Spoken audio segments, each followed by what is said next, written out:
the Age of Fission radio show with your host, Lonnie Clark. We stand together and accept that we now live in a world transformed by Fukushima.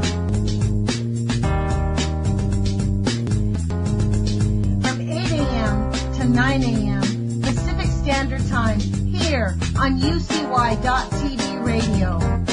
We relentlessly engage every ear that listens. We expose and confront the complete lack of accountability for the nuclear industry. Consider social engineering programs who view our bodies, minds, and souls as assets on a balance sheet. We discuss vital current issues, interview activists, and engage our audience in an effort to allow all voices to be heard. The Age of Vision radio show creates a venue that all will choose. We encourage our listeners to reclaim their power and their courage to take action and save our planet from the ravages of greed and indifference. Our actions matter. Every voice matters. We remind our listeners that happiness is resistance.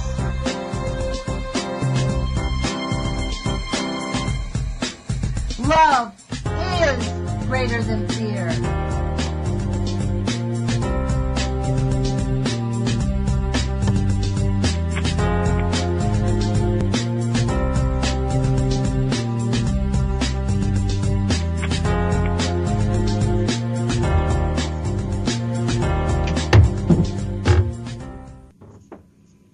Good morning, UCY.TV radio listeners. This is Lonnie Clark with the Age of Fission radio show.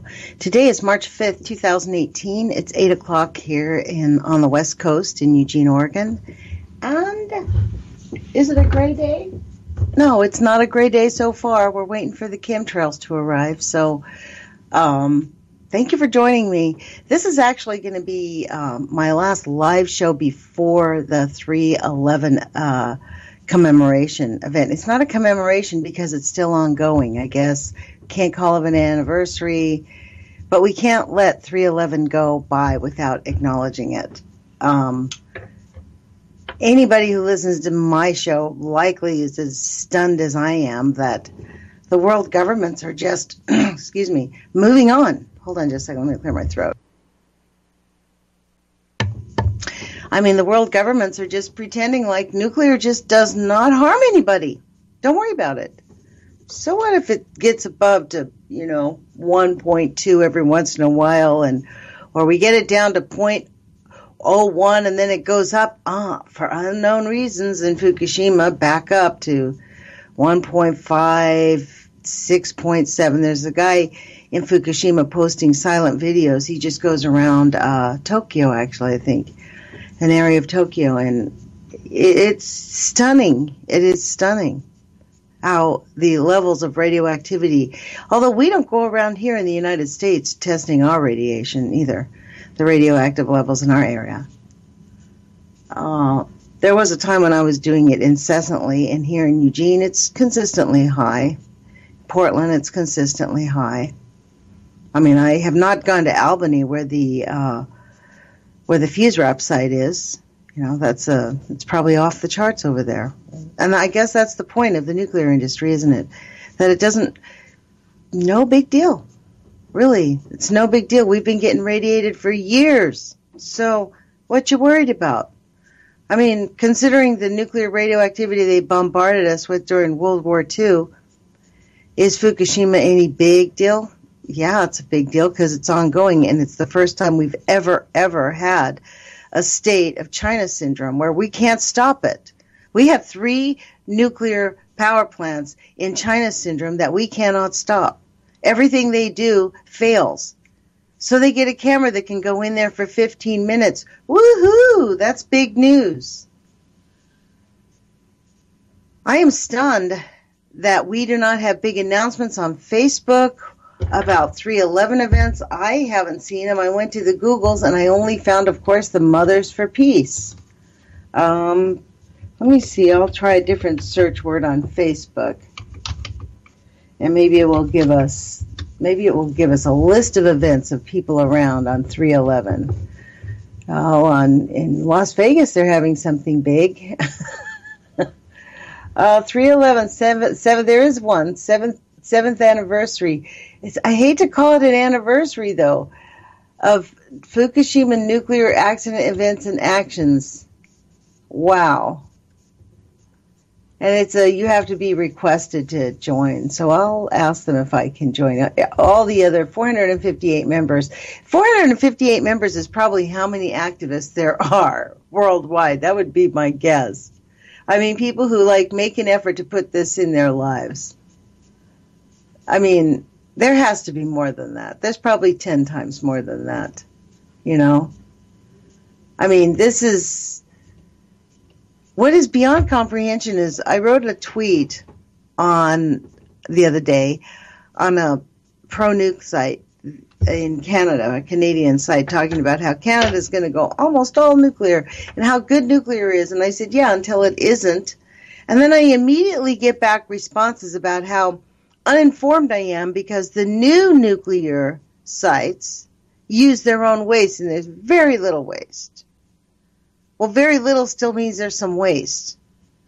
And let's talk about what we currently have. Let's talk about the current inventory of nuclear waste and building. Donna Gilmore's list of nuclear waste was from several years ago.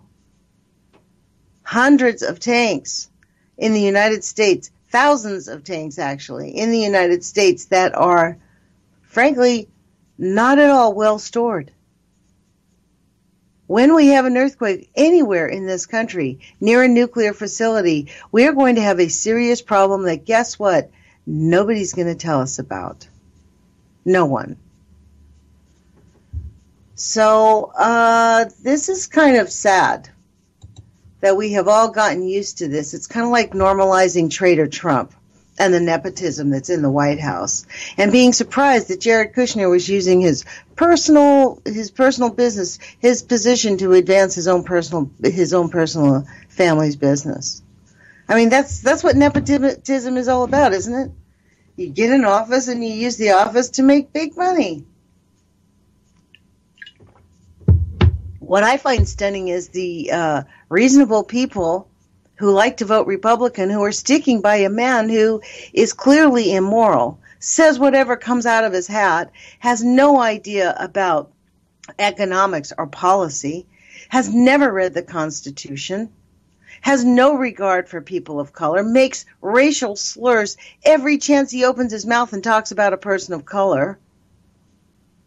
And we're expecting this guy, who appointed Rick Perry, by the way, Rick Perry, who oversaw Texas's largest nuclear waste spill in its history, to head the Department of Energy, who has, noticingly enough, quite silent if you hadn't noticed. And that's because he's out there partying. He could care less. They are letting the department falling apart. They do not care. I am just dumbfounded. I thought I'd read our Constitution this morning and sort of go through the Constitution, because I don't think people really understand the Constitution. You know, the Constitution starts with the preamble, and then it has the articles, and then after that it has the amendments, right? And the Second Amendment has been on everybody's mind. And the Second Amendment is very brief, and it does not say you get to carry war machines in the streets to defend yourself from the government. A well-regulated militia, let's think about that word, well-regulated militia. Militias are made for what? They're local groups of people who are going to protect their own areas, right? And in this term, they were talking about not just the Europeans, government, but they were also talking about Native Americans and runaway slaves. Being necessary to secure a free state, not free to a lot of people, the right of the people to keep and bear arms shall not be infringed.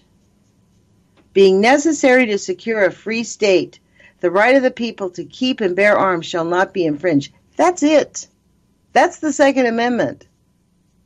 That does not say you get to carry weapons that rips everything apart and can kill people. You can shoot 90 rounds in 1 second. It's outrageous. So let's go back to this, because I think we've lost sight of our Constitution. We, the people of the United States, in order to form a more perfect union, establish justice, ensure domestic tranquility, provide for the common defense, promote the general welfare, and secure the blessings of liberty to ourselves and to our posterity, do ordain and establish this Constitution for the United States of America. When we tear that apart, when we really think about it, to provide for the common defense, ensure domestic tranquility. That was kind of interesting. They wrote that because they actually murder, death, killed their entire way and lied across the entire United States. And I have a particular interest in, what was it? Article 3? Well, we'll get to it. But the one about commerce, we'll come to it. Article 1, and I'm going to read this whenever I don't have a show. And I'm going to stop reading early enough to talk to you about the 3/11 event. And for me, before I start reading this Constitution, we're at about 11:15. I'm going to read it for about a half an hour. The way we have been lied to in this country about the nuclear waste, the nuclear program, the toxicity of the chemicals, the blatant disregard for human life on this planet, the never-ending war machine, the takeover of our government by the military, the subversion of our Constitution, the coercion of our Congress, when we talk about a deep state, folks, we're talking about a deep, deep state, not just a few powerful one or two people controlling the United States. We're talking about controlling the entire world economic policy. And that's what's being subverted right now in our country. When we destroy our own articles of our Constitution and we refuse to uphold our Constitution, we are participating in the entire destruction. The silence is complicity. All these people that have these secrets at work that they can't talk, like that guy Truth that was on last Monday. He said, well, if I wrote, and he was just building a nuclear power facility, but if he wrote something too critical, they would rewrite his work. That is standard fare in the entire industrial world, especially in regards to the nuclear industry. Look at what they're telling us about Fukushima 7 years later. Fukushima is a disaster for everything on this planet, period. And we need every single world government to stand up and pay attention. The United States military actually probably has the man force and the dollars and the money and maybe even the solutions.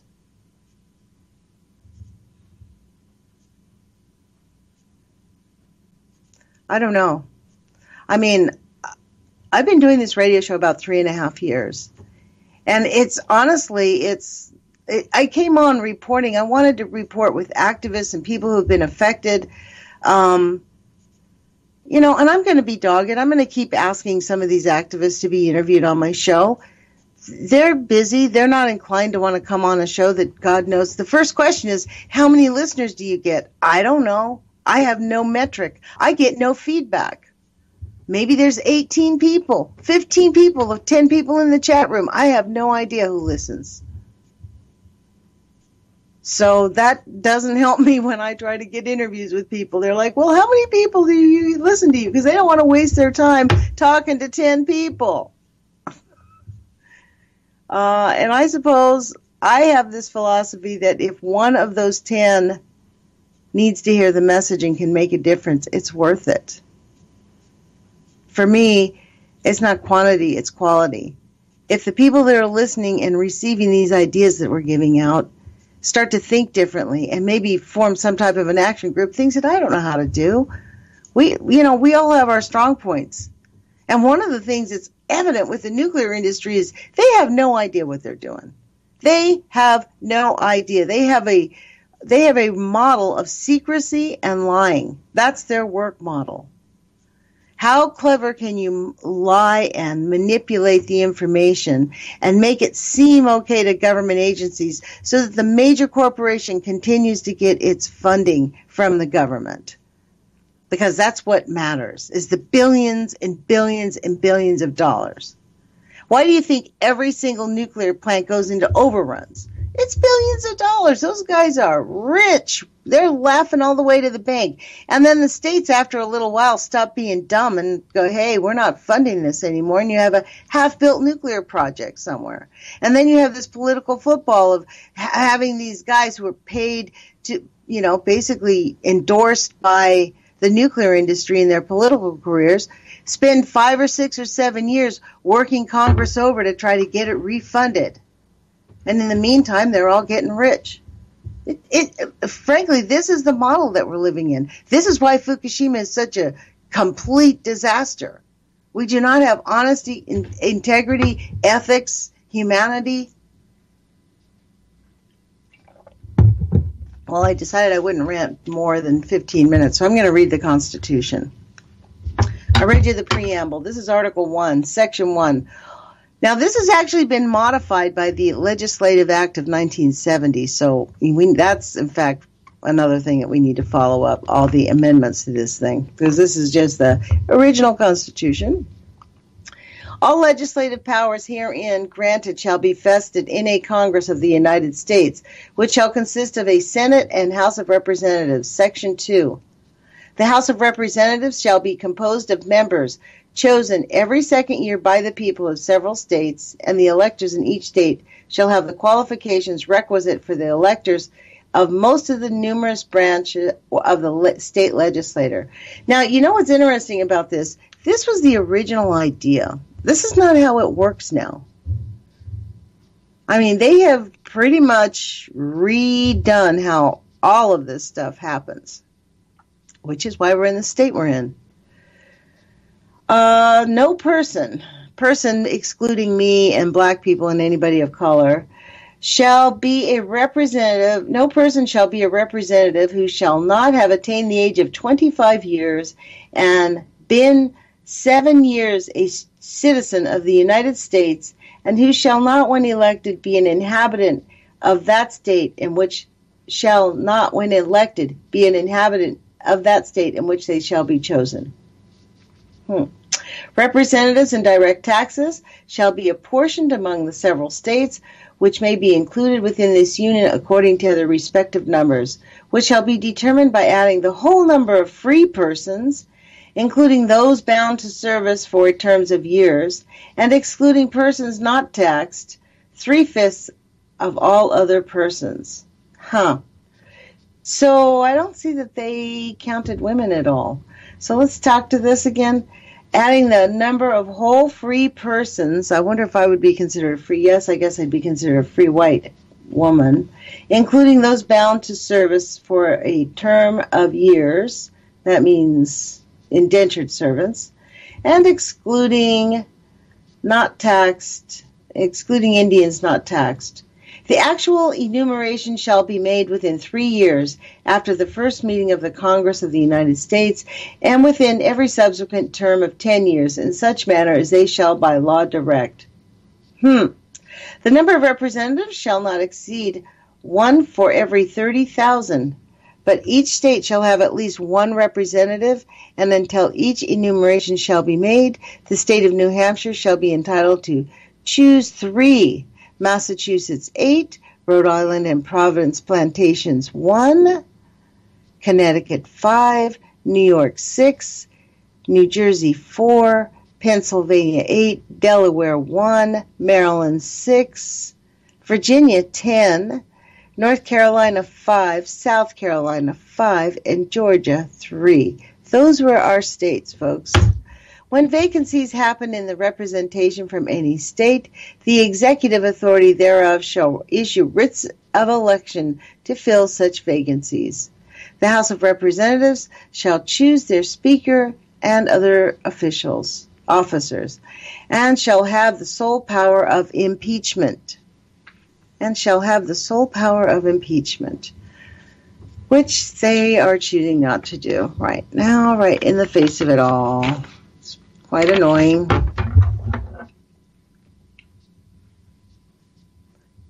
Okay, I'm going to keep going.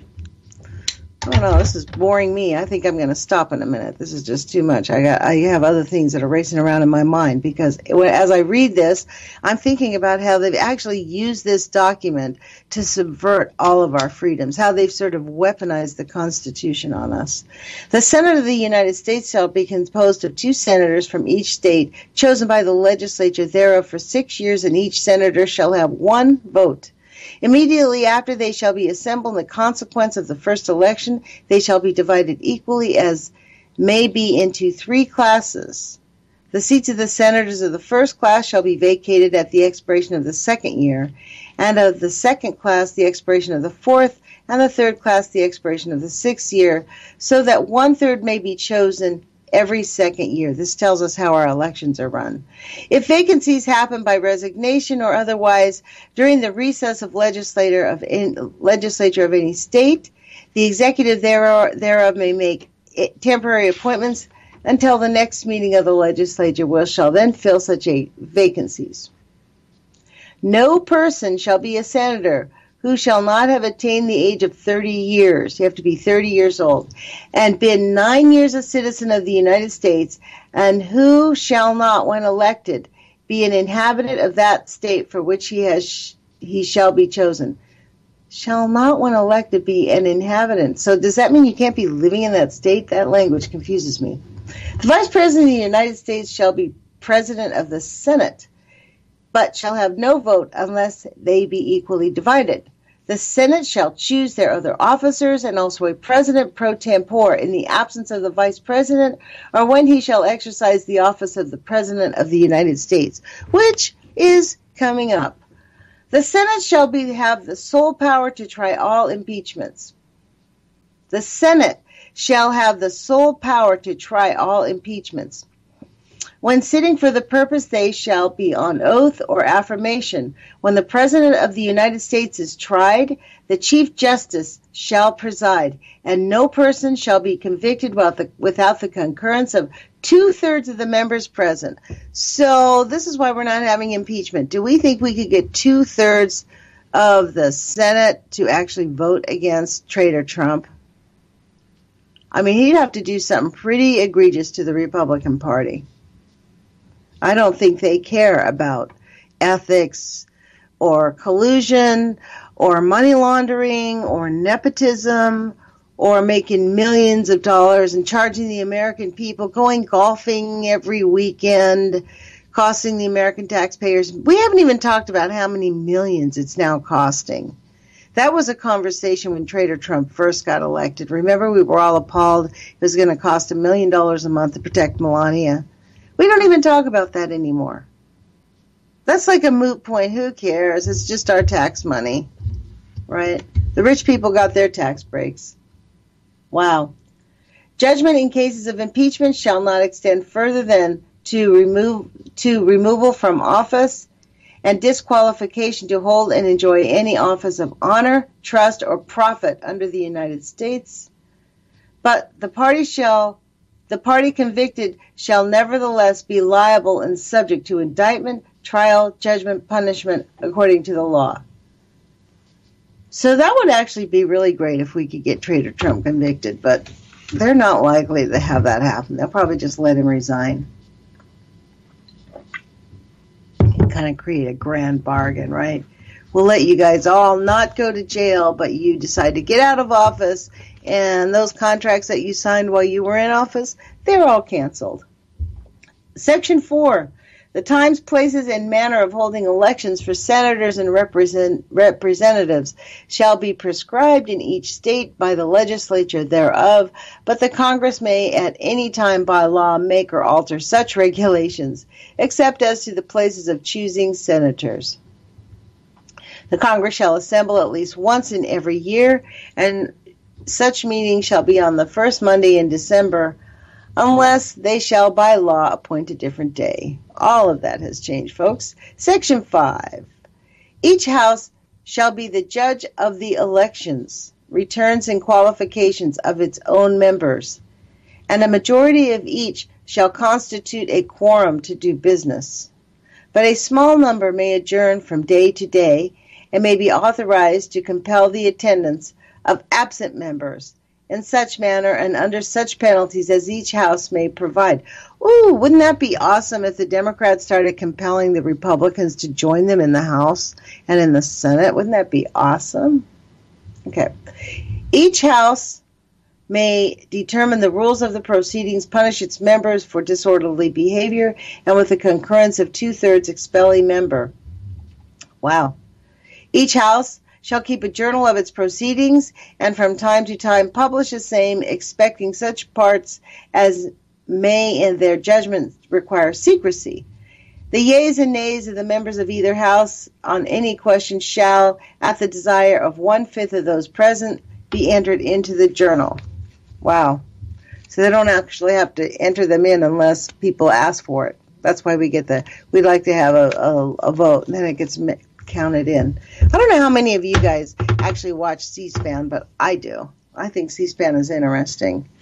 I like to watch how Congress works, and it's kind of been an interesting thing since I've been watching it since about 2000. I guess it's been 2001 when Bush stole the election. That's when I really started watching C-SPAN.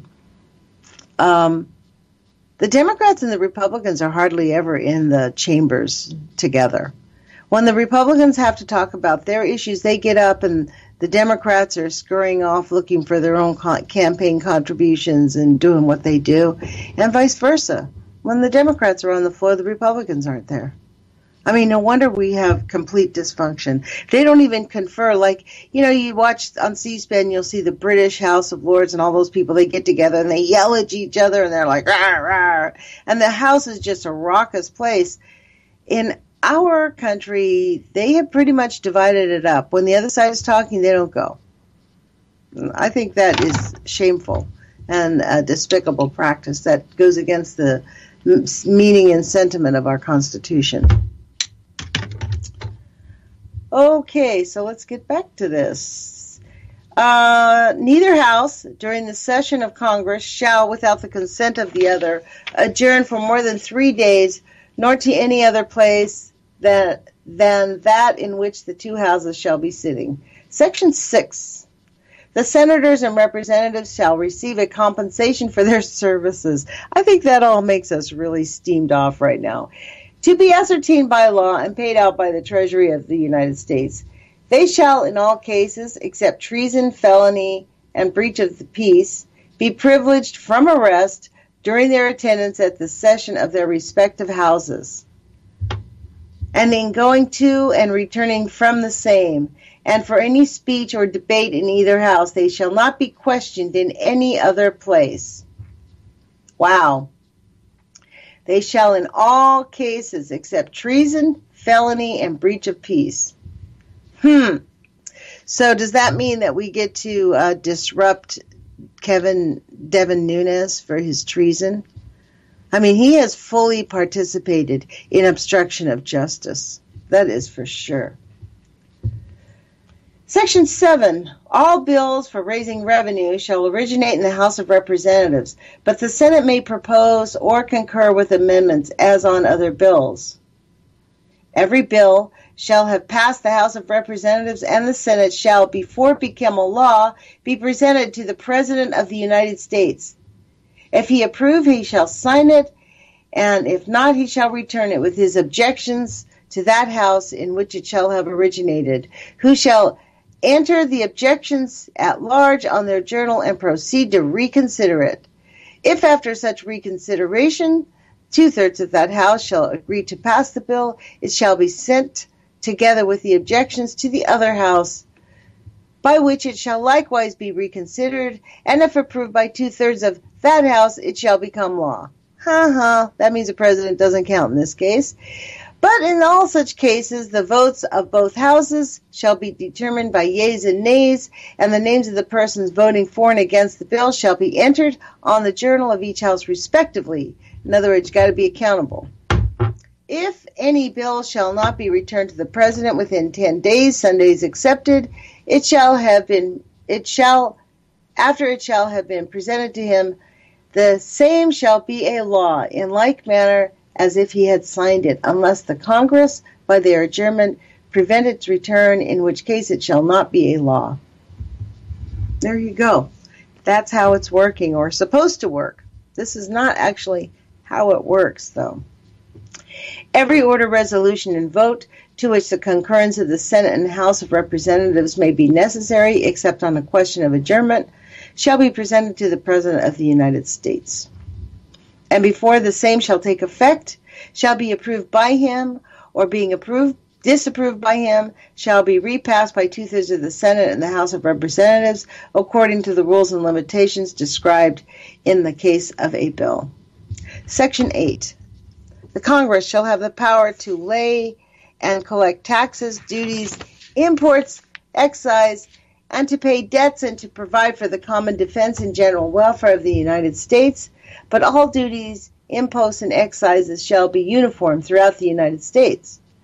To borrow money on the credit of the United States, that is an interesting one. They have the power to borrow money, to regulate commerce with foreign nations, and among the several states and with the Indian tribes, to establish a uniform rule of naturalization and uniform laws on the subject of bankruptcies throughout the United States, to coin money, regulate the value thereof, and foreign coin, and to fix the standard of weights and measures, to provide for the punishment of counterfeiting the securities and current coin of the United States, to establish post offices and post roads, that's interesting, to promote the progress of science and useful arts by securing for limited times to authors and inventors the exclusive rights to their respective writings and discoveries. Wow, that means allow patents.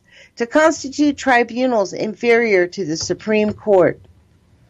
To define and punish piracies and felonies committed on the high seas and offenses against the law of nations. The law of nations. That's a phrase I'm unfamiliar with, but I'm sure it means something big. To declare war, grant letters, and mark in reprisal. To make rules concerning captures on land and water. Wow. To raise and support armies, but no appropriation of money to that use shall be for a longer term than 2 years. So, hello? We've had nonstop wars since we've been going, so how did they get around that one from the get-go? Wow. To provide and maintain a navy, to make rules for the government and the regulation of the land and naval forces, to provide for calling forth the militia to execute the laws of the Union, suppress insurrections, and repel invasions. To call forth the militia to execute the laws of the Union and suppress insurrections.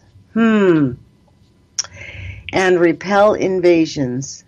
To provide for organizing, arming, and disciplining the militia, which I guess we now call the industrial military complex, for the governing such part of them as may be employed in the service of the United States, reserving to the states respectively the appointment of the officers and the authority of training the militia according to the discipline described by Congress. To exercise legislation in all cases whatsoever over such district not exceeding 10 square miles, as may, by cession of particular states and the acceptance of Congress, become the seat of government of the United States, and to exercise like authority over all places purchased by the consent of the legislature of the state, in which the same shall be, for the erection of forts, magazines, arsenals, dockyards, and other needed buildings. And to make all laws which shall be necessary and proper for carrying into execution the foregoing powers, and all other powers vested by this Constitution in the government of the United States, or in any department or officer thereof. Wow, that's a big phrase, isn't it? To exercise legislation in all cases whatsoever over such district, not exceeding 10 miles square, as may, by secession of particular states and the acceptance of Congress, become the seat of the government of the United States, to exercise like authority over all places purchased by the consent of the legislature of the state in which the same shall be, for the erection of forts, magazines, arsenals, dockyards, and other needful buildings. Wow. Okay then. Section 9. The migration or importation of such persons as any of the states now existing shall think proper to admit, shall not be prohibited by the Congress prior to the year 1808, but a tax or duty may be imposed on such importation, not exceeding $10 for each person. The privilege of the writ of habeas corpus shall not be suspended unless when in cases of rebellion or invasion the public safety may require it. Well, we've already given up the writ of habeas corpus, haven't we? No bill of attainder or ex post facto law shall be passed. No capitation or other direct tax shall be laid, unless in proportion to the census or enumeration herein before directed to be taken. No tax or duty shall be laid on articles exported from any state. No preference shall be given by any regulation of commerce or revenue to the ports of one state over those of another, nor shall vessels bound to or from one state be obliged to enter, clear, or pay duties to another. No money shall be drawn from the treasury. Oops, that's when they've overlooked a little while there. Okay. No money shall be drawn from the treasury, but in consequence of appropriations made by law, or a regular statement or account of the receipts and expenditures of all public money shall be published from time to time. No title of nobility shall be granted by the United States, and no person holding any office of profit or trust under them shall, without the consent of the Congress, accept of any present, emolument, office, or title of any kind whatsoever from any king, prince, or foreign state.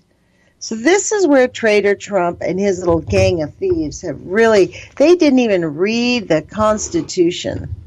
And in fact, when this went to court, because Congress is not trying impeachment, the court basically threw it out and said, this is a matter for Congress to uphold the law. We're not saying you don't have merit. We're saying this is not the right place to do it. Section 10. No state shall enter into a treaty, alliance, or confederation, grant letters of marque or reprisal, coin money, emit bills of credit, make anything but gold or silver coin a tender in payment of debts, pass any bill of attainder, ex post facto law or law impairing the obligation of contracts, or grant any title of nobility. Let me see what time it is. Sorry about this. Oh, good. No state shall, without the consent of Congress, lay any imposts or duties on imports or exports, except that which may be absolutely necessary for executing its inspection laws. And the net produce of all duties and imposts laid by any state on imports and exports shall be for the use of the Treasury of the United States, and all such laws shall be subject to the revision and control of the Congress.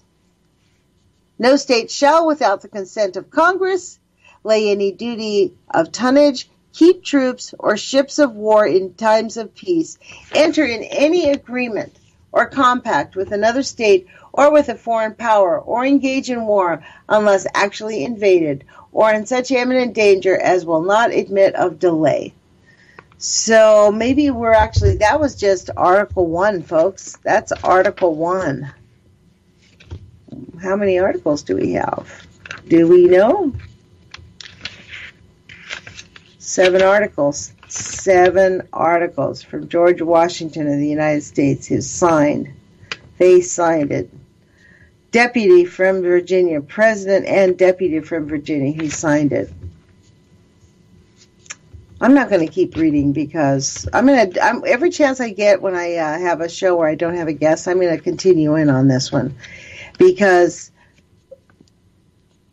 I don't know about you, but I think when I found out about Fukushima, I was dumbfounded that we weren't taking legal action against Japan.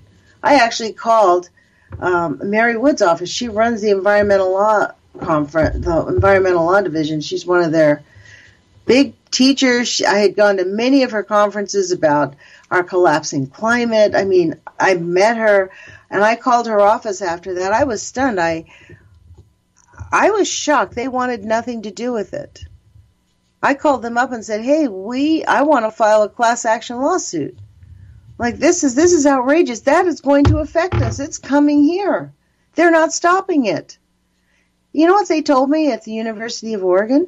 They said, "That's too far away. It doesn't affect us. It's none of our business."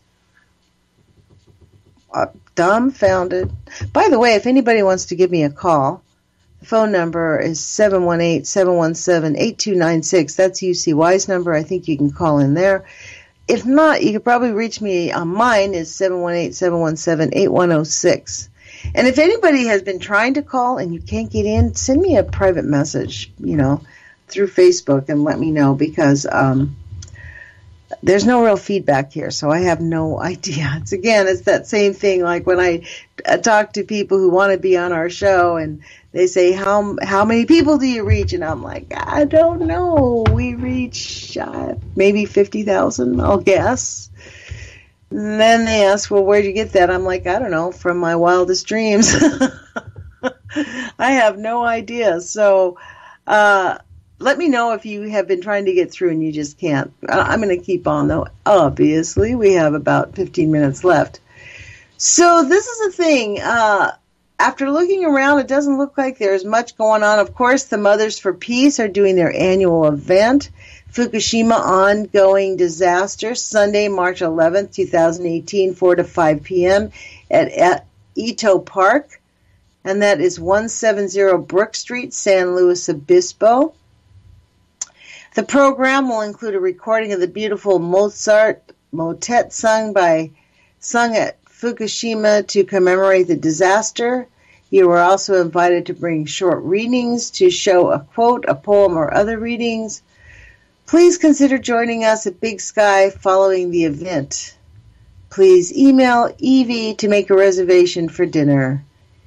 EVYJUST@gmail.com. Rain cancels the event.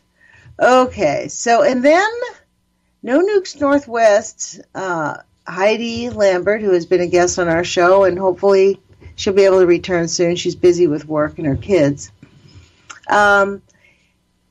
She and I have sort of agreed, because we were going to go up with a group of people to the Japanese embassy and protest, right, in Portland. But because we're in Oregon, there is actually along the coast a statue called Amanda's Trail. And there's a statue to this older woman. She was an old woman who was ripped away from her children and her family by the Americans and forced to walk to the point where they were walking them over jaggedy rocks along the coast to the reservation.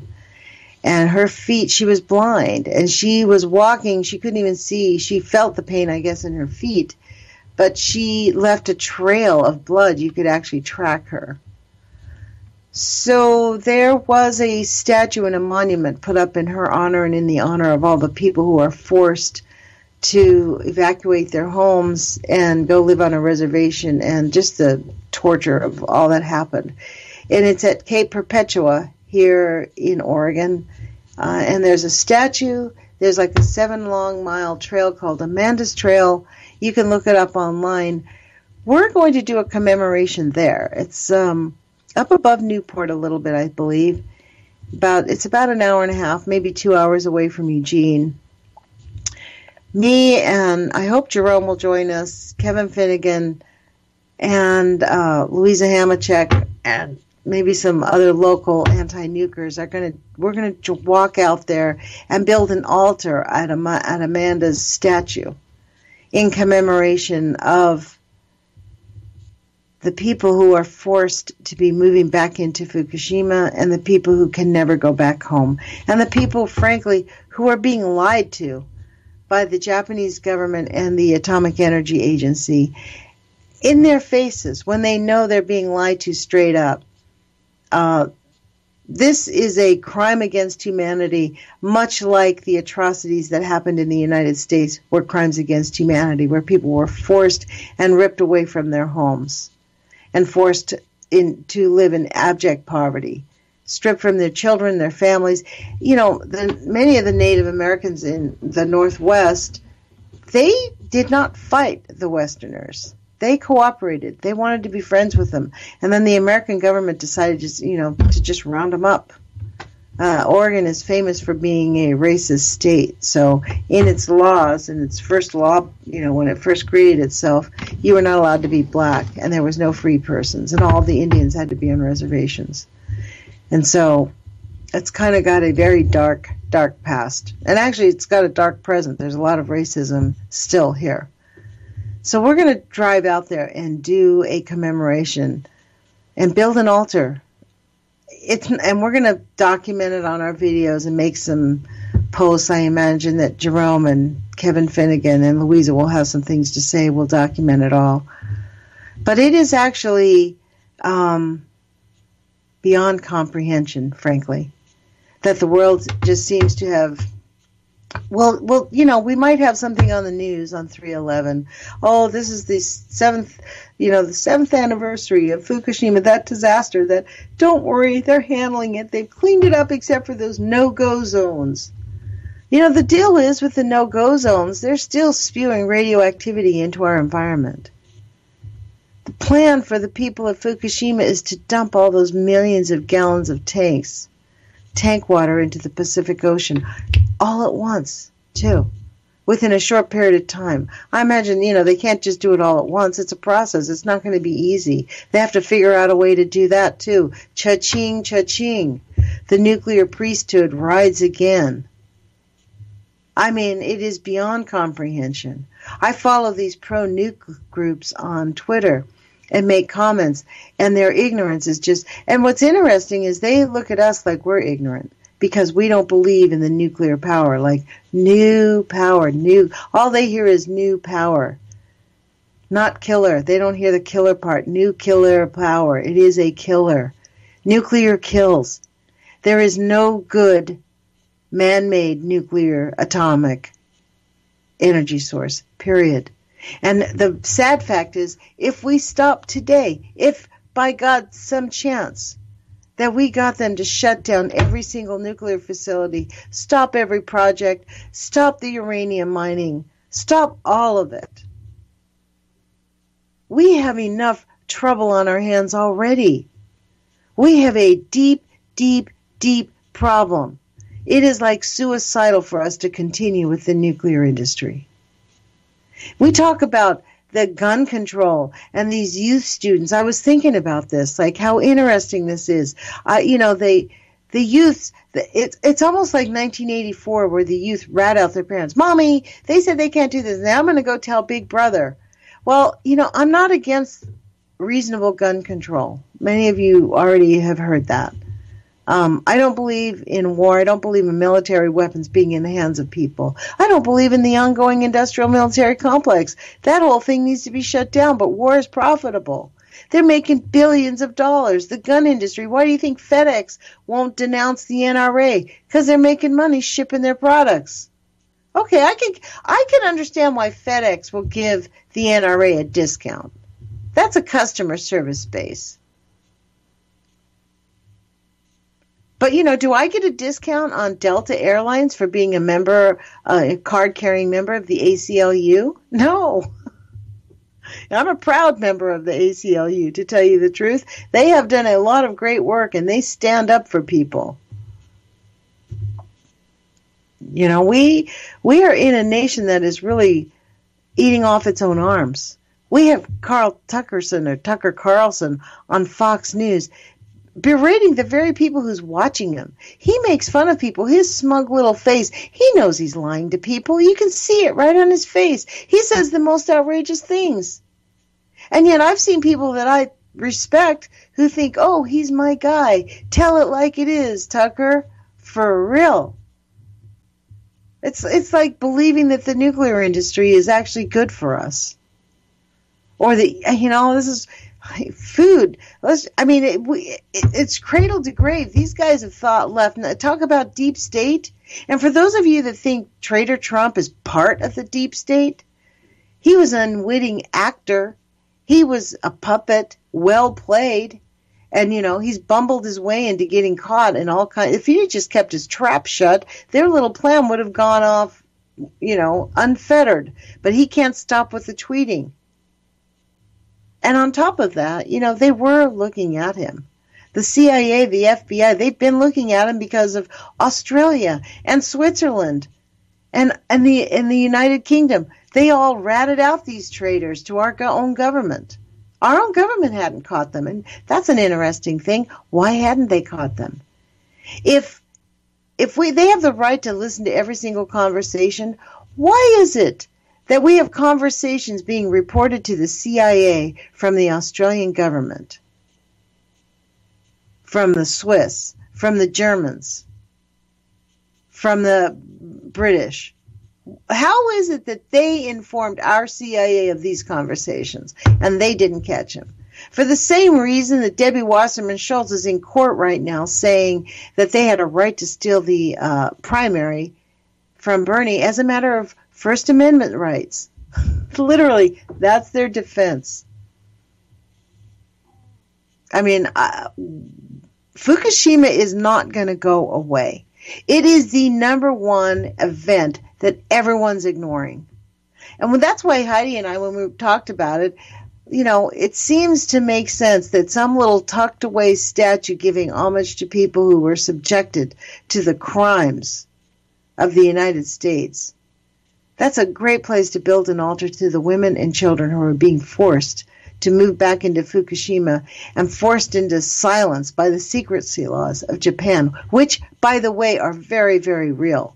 There are people in jail. There are journalists in jail. There are people in Japan who lose their ability to go to a doctor because they keep insisting that their illnesses are caused by radioactivity. You're not allowed to say that. Doctors say no. The doctors are being told to deny science in Japan. And they are clicking their heels and saying Sieg Heil, or bowing to the emperor, I guess. I am inviting anybody on the West Coast who wants to join us. You can find Amanda's Trail on the Googles. It's up in Cape Perpetua.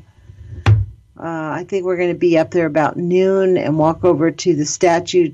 From my understanding, the statue is about a mile away from where you park your car, so you have to go down this trail. And we are doing it rain or shine. It does not matter. We're in Oregon. If it rains, we're wearing our boots, our galoshes.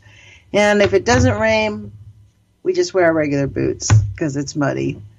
And, we're going to go out in the forest and build an altar. And I'm going to bring my drums. I hope that we can do a drum circle and sing and chant and pray for Mother Earth, because we are in a catastrophe unlike the planet has ever seen. I could sit and read to you the nuclear alerts for 10 minutes. I pulled them all up, and it's this usual murder, death, kill, unanalyzed condition, potential, unable to safely specify accident mitigation at Point Beach, Wisconsin. There's one at the Quad Cities in Illinois, unanalyzed condition, accident mitigation, power up at Unit 2, back up to 85%. You know what that means? They haven't fixed the solution. But people in Wisconsin, Indiana, all of those states, we have over 100 nuclear power facilities in this country. Most of them are east of the Mississippi. And we have a whole millions of people who are living, they have had to just sort of check out. They just like click their brains off when it comes to, I might be negatively affected because I live within 50 miles of a nuclear power facility. I'm being told that it's okay, so I'm not going to worry about it. They would tell us when there is a nuclear catastrophe. They'll tell you, by the time they tell you, folks, it's way too late. In fact, every one of these nuclear facilities do not warn you when they are going to clean their vents and open up their vents and allow all the radioactivity to escape for a 24-hour period. In the United States, they do not warn people of that. They average the cost of radiation through the year and tell you that your risk of radioactive contamination is low, which doesn't make sense because they bombard you for a week or 2 weeks every year. And then when you get cancer or your kids get childhood diabetes or childhood cancer or your children are schizophrenic or they have microencephaly, they're like, not from the nuclear industry. Your risk is way too low. Although for a week and a half, if you were pregnant living right next door to a nuclear power facility, your little baby inside your stomach might have been contaminated by the radioactive contaminants escaping. That's the kind of thing we're thinking about here, folks. I've thought about, why do I keep doing this radio show? What is the point of it? The point is, it's quality, not quantity. If one person hears this message and can make some, we're looking for Gandhi here, folks. We're looking for somebody who can stop our governments and make them all stop and take this threat seriously. And Fukushima is the crown, but you know what? There could be worse ones than Fukushima. We could have it worse. Watch this earthquake happen up here in the Cascadia Fault Zone with Hanford. Bye-bye, West Northern Hemisphere. And then all the activism in the world won't matter. I think we need to be proactive and figure out how to put the pressure. I regularly call my elected officials. Thank you very much. We'll let them know. Then I get these letters. Thank you for contacting us regarding the use of nuclear power weapons. I call them about Columbia Generating Station, and I get a freaking form letter about stopping nuclear weapons on the world. It is the disconnect between what I receive back from my elected officials and what I say to them is beyond comprehension. Again, another tactic to keep people inactive. I see we only have a few minutes here, folks. I want to thank everybody for joining me. Tomorrow I'm going to have a pre-recorded interview with Patty Amino, and I'll be back with you next Monday. And, it is really up to us to make a decision, to do what we can do, to reach out to the organizations and keep reaching out, because these people that have been involved in these organizations, they've been doing it 10, 20, 30, 40 years. They look at newbies as like, yeah, you're going to drop off your interest, so they don't want to invest a lot of time. It doesn't matter. Keep going, because Fukushima is not stopping. The nuclear threats in your own neighborhood are not stopping. The harm to your children has not even been seen. Your grandchildren, your great-grandchildren. We know it's here. It's not coming. It's here. And as I read in the Constitution, it's all been subverted. So, we can't quite rely on that, but we can keep pushing back. I personally am going to keep pushing for democracy and equality and justice. So I encourage everybody to put your courage feet on. Thank you for joining us. Thank you, KEPW. We'll talk to you guys tomorrow.